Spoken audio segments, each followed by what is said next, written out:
Hi, I'm Caleb Grimm, I'm Jimmy Wentz. And I'm Ty Lindsay. and this is That One Metal Blog.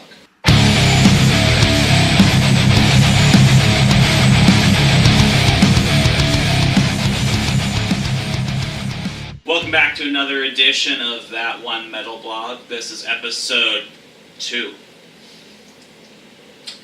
We're going to start things off. We're going to go over here to Ty, our old school metal guy, for some news. Ty? Alright, you guys, got some news for you. Metallica. Lars Ulrich was interviewed recently regarding their new album that they're recording at the moment. He said that it should be done in the summer, but he wouldn't confirm if it would be released this year, probably next year. But exciting stuff right there.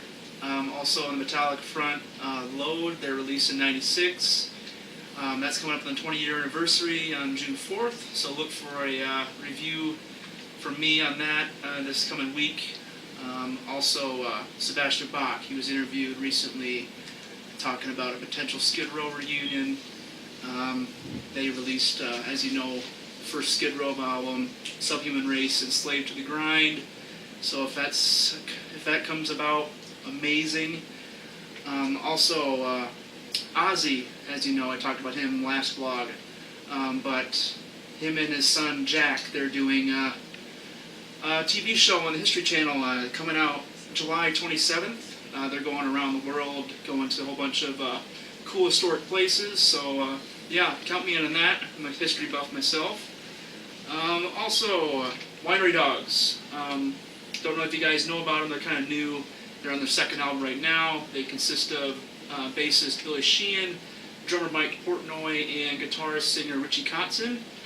They have a tour coming up, starts next month. They do stops in Minnesota, Wisconsin, Illinois. They're a hard rock trio, got some metal influences too. So if you guys get a chance, check those guys out. They're amazing. And also a little update from last week, or last video. Guns N' Roses, I mentioned they had tour openers. Alice in Chains and Lenny Kravitz. Turns out the first half of the tour, they're going to be opening with Alice in Chains. And that also includes both of the Chicago shows, which are close to us, which is the band I would rather see anyways. And then the second half of the tour is going to be opening with Lenny Kravitz. So that's all from me, guys. Let these two take it from here. Thank you, Comrade Ty. Now I have other news to speak of.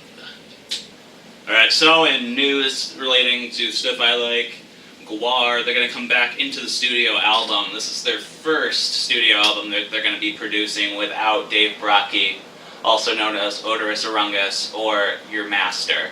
As we are all slaves of the mighty Gwar, and their new head found with Mike Bishop, also known as Blothar, with his big old bag of dicks. There's going to be some very interesting music coming out of that. Mike Bishop, he was the original Beefcake. Also, if you don't know Gwar very well, Beefcake is always the bassist for Gwar. So it'll be interesting to see if they resolve back to their old punk roots, or if they go on a completely different track altogether. Also, we have news about an interview that I did today with Dave Felton from Creedence. They're an awesome southern metal band out of Ohio, and if you haven't checked them out yet, definitely do so. You can also go to our blog site, www.thatonemetalblog.com, and read the article and the interview that I did with him. Also in news, Dez from Devil Driver has decided to now take a hiatus off of his singings in Coal Chamber due to he feels that it's a little past his tastes now. What do you think about that, Caleb? Well, I wouldn't say it's really past his taste. He just has, well, considering they have their new album, Trust No One, for Devil Driver, that just got released not that long ago, and even though a lot of full-blown Devil Driver fans were greatly against Coal Chamber being resurfaced, saying that it was like taking a few steps back, but a lot of them got to realize, just like Des said, that how can you really say it's a step back when that's the band that put him on the map? And in some cases, like, he wanted to have Devil Driver come in with a clean slate, just go based on their own Cold Chamber did kind of set another standard for him, and he took it above and beyond. Like, I truly do believe that Devil Driver is a superior band, but I will say that Cold Chamber does have that rawness. So, considering that he wants to focus on one project just for that, give it his all, because he's never ever half-assed an album, not from what I've taken. So I think that he's going about it the right way, but he never said that Cold Chamber is like completely just fizzled out. It's just not his main focus. Yeah. Although Cold Chamber sure does know how to make me loco. Why is it I knew you were going to say that? Is this going to be your thing every time? You're just going to say something completely cheesy? Yes. First yes, Limp it is. Bizkit, now you're going to... Okay. You can look forward to that in all of our future videos, people. And you can look forward to me having the same fucking reaction every time. And just me looking like an asshole. Pretty much. Alright, so now we'll go fully on to Caleb here. Yo. Hi everyone, now on for my bullshit.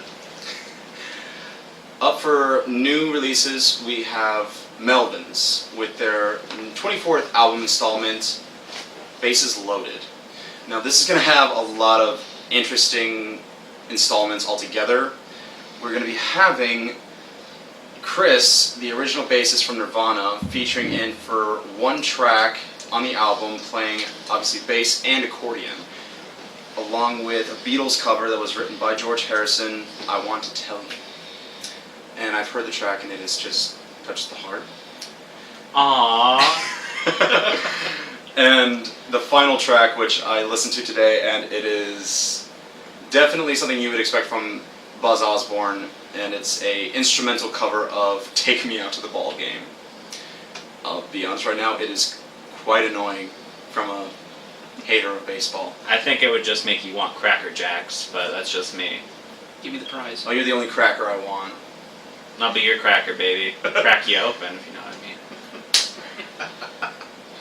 Alright, and for that will be coming out on June 3rd, and it's also going to have a really odd, like I know this is kind of point blank here for Melvins being an oddest group, but a cover from an artist I never even heard of called Benny Bell, who was a well-known musician in the 40s, with the track Shaving Cream.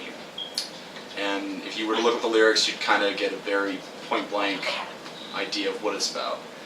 And on another spectrum, and this is actually a group that I hold very dear to my heart, Massachusetts' very own Converge. Not a new album, but it's going to be remixed and remastered, You Fail Me.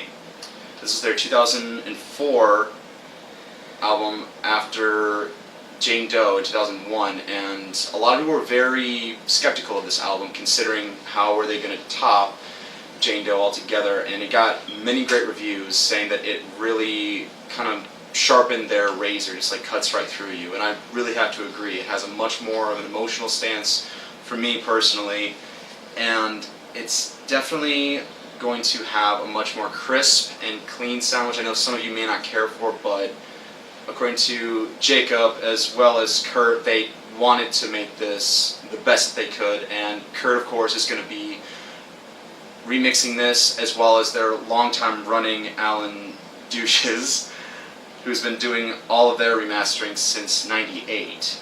So I'm really looking forward to this entire creation altogether. And it's going to have a new album cover. Pretty much think of it as the original, but every single bit of the color contrast reversed. And again, I strongly suggest, like, even if you're not a big fans of crisp, clean sound, but it's going to have a lot more added to it for the booklet, as well as for unreleased demos. So I'm looking forward to it. And see here, another personal favorite of mine, because you see I can't seem to remember any of the basic information that these assholes can, but Gojira with Magma, which obviously I'm looking forward to altogether for the fact that I've been a big fan of them since I found out about them through their last album, L'Enfant Sauvage. And it's got a very interesting backstory to it, considering that this is going completely against the grain of what they've done prior. The songs are shorter, and it's going to have a Are you seriously gonna shine me? I know Let's Get Loose here, but come on, there's a sense of professionalism about this.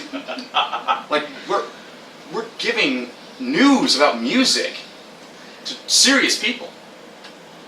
We are serious, I swear, people. Yes, this is the guy who's wearing the Guar shirt. He's serious. Shut up, Chico man.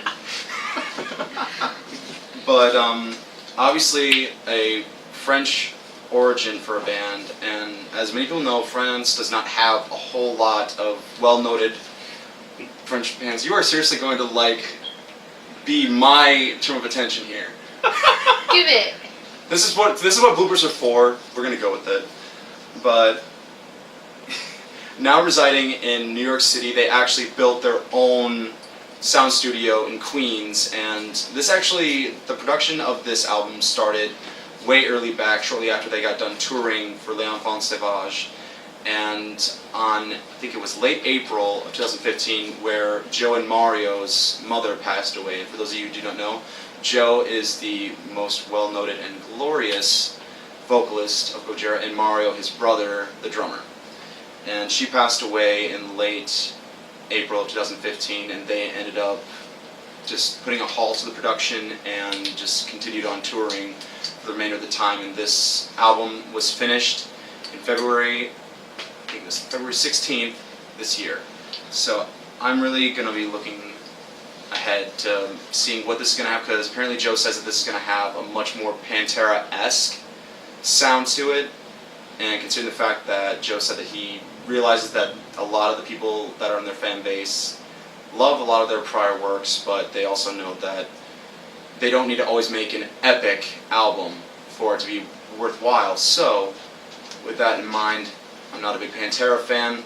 Love Dimebag Darrell, hate Phil, but I truly think this is going to be just another great installment for them. And finally, we have the up-and-coming third installment LP for the power violence band Nails.